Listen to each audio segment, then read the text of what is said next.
Everyone welcome to my channel. चलो आज खूब सहजे चिकेन स्टू बानिए नेওয়া যাক फर वेट लस। तो सबार प्रथमेই আমরা বাটার কড়াইতে দিয়ে দেব। বাটারটা গলে গেলে আমরা এখানে তেজপাতা এবং গোটা গরম মশলা দিয়ে দেব। তারপরে রসুন কুচি এবং পেঁয়াজ কুচি দিয়ে দেব। দুটো 1 মিনিট ধরে ভালো করে নেড়ে নিতে হবে। ভালো করে নাড়া হয়ে গেলেই কিন্তু আমাদের এখানে চিকেনের পিসগুলো দিয়ে দিতে হবে। तो এখানে চিকেনের পিসগুলো দিয়ে দেওয়ার পরে আমরা ভালো করে মিশিয়ে নেব। 1-2 মিনিট নাড়ার পরে আমরা এখানে আলুগুলো দিয়ে দেব। ডুমো ডুমো করে আলুগুলো কেটে নিতে হবে। দেন আলুগুলো ভালো করে নাড়ার পরে এখানে আমরা একটু মশলা দিয়ে দেব।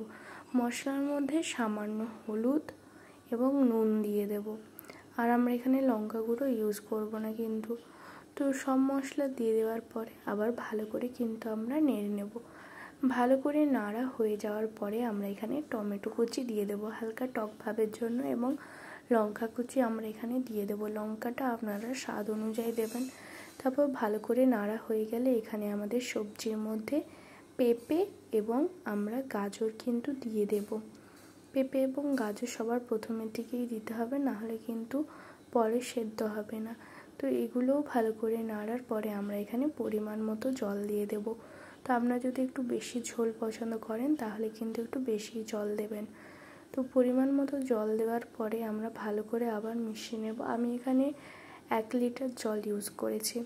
তো সব ভালো করে মাখিয়ে নেওয়ার পরে তারপর আমরা ঢাকা দিয়ে দেব। একটুক্ষণ পরে আবার খুলে আমরা এখানে বিনস দিয়ে দেব। বিনসটা কিন্তু এরকম পরেই দিতে হবে, নাহলে বিনসের কিন্তু কালারটা চলে যাবে।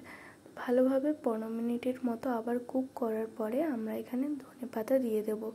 তো ধনেপাতা দিয়ে ভালো করে আবার নেড়ে নিয়ে আমরা এখানে সামান্য কর্নফ্লাওয়ার দিয়ে দেব থিকনেসটা আনার জন্য। তো আপনারা যতটা থিক পছন্দ করবেন ততটা কিন্তু কর্নফ্লাওয়ার দেবেন।